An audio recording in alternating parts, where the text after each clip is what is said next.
देशभरात दिवाळीचा माहोल पाहायला मिळते, ज्यामुळे सर्वत्र उत्साह आणि चैतन्य आहे। देशभरातील राज्यभरातील सर्वच बाजारात गर्दी पाहायला मिळते। फटाके, नवीन कपडे आणि गोडधोडांच्या तयारीने वातावरण प्रसन्न झाले। मार्केटमधील तयारीचा आढावा लोकशाही मराठीने घेतलेला आहे।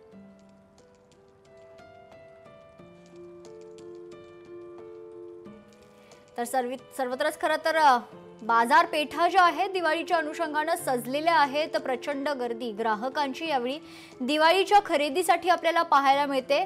नवीन कपडे, फटाके, गोडधोडाच्या वस्तू घेण्यासाठी ग्राहकांची, नागरिकांची प्रचंड गर्दी आपल्याला पाहायला मिळते।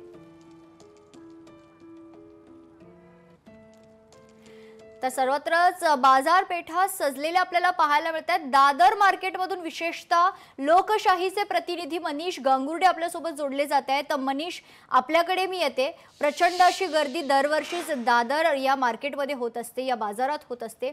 सध्या परिस्थिती काय आहे, नागरिकांची कशा प्रकारची आपल्याला त्या ठिकाणी रेलचेल पाहायला मिळते मनीष?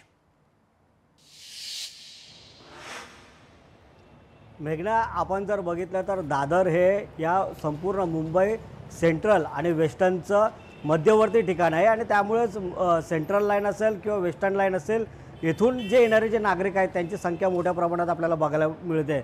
मी दुपारी ज्यावेळेस या ठिकाणी आलो होतो त्यावेळेस देखील गर्दी जेवढी होती तेवढीच त्यापेक्षाही अधिक गर्दी आता मात्र या ठिकाणी बघायला मिळते। आपण जर बघितलं तर हा जो मार्केटचा जो परिसर आहे, या परिसरामध्ये मोठ्या प्रमाणात जी गर्दी जी आहे ती आपल्याला दिसून येते। त्यात प्रामुख्याने जर बघितलं तर लहान मुलं देखील मोठ्या प्रमाणात आहेत। लहान मुलांची दिवाळीची खरेदी असेल, त्याच्यानंतर गोडधोड सामान जे असेल ते घ्यायची जी खरेदी आहे ती लगभग या ठिकाणी बघायला मिळते। उद्या नरक चतुर्थी आहे, उद्या अभंग्य स्नान जे आहे ते केलं जातं आणि त्यामुळेच आज रविवार असल्याने या रविवारचा फायदा जो आहे तो या ठिकाणी नागरिक घेताना आपल्याला बघायला मिळतात आणि त्यामुळेच गर्दी जी आहे ती मोठ्या प्रमाणात या ठिकाणी बघायला मिळते।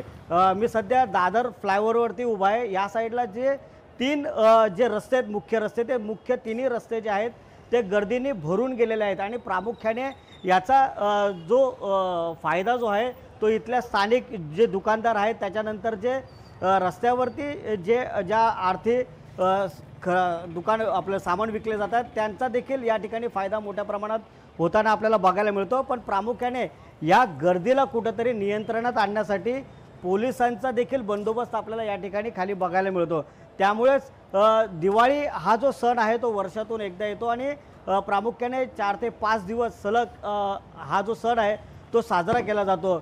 उद्या नरक चतुर्थीनंतर परवा लक्ष्मीपूजन आहे, त्यानंतर भाऊबीज आहे आणि त्यामुळेच जो एक कौटुंबिक सोहळा जो असतो, कौटुंबिक मनमिलन जे असतं ते आपल्याला या दिवाळीच्या माध्यमातून बघायला मिळतं आणि त्यामुळेच खरेदीसाठी जी आहे ती कुटुंबाची जी लगबग जी आहे ती या ठिकाणी बघायला मिळते आणि त्यामुळेच गर्दी जी आहे ती दादर परिसरामध्ये मोठ्या प्रमाणात बघायला मिळते। कारण दादरमध्ये भरपूर असे होलसेल व्यापारी असतात आणि त्यामुळेच नागरिक जे आहेत ती गर्दी जी आहे ती दादर परिसरामध्ये मोठ्या प्रमाणात करतात आणि त्यामुळेच दादरचा जो हा परिसर आहे तो नागरिकांच्या पूर्णपणे कौटुंबिक जो सोहळा देखील आपल्याला या ठिकाणी बघायला मिळतो आणि त्यामुळेच कुठेतरी एका वेळेस जत्रा आहे का असा देखील प्रश्न पडतो। पण दिवाळीचा हा जो सण जो आहे तो अगदी उत्साहात साजरा करण्याचं काम प्रत्येक नागरिक आपल्या घरातून करत असतो। खरं तर आपल्याला पाहायला मिळतंय।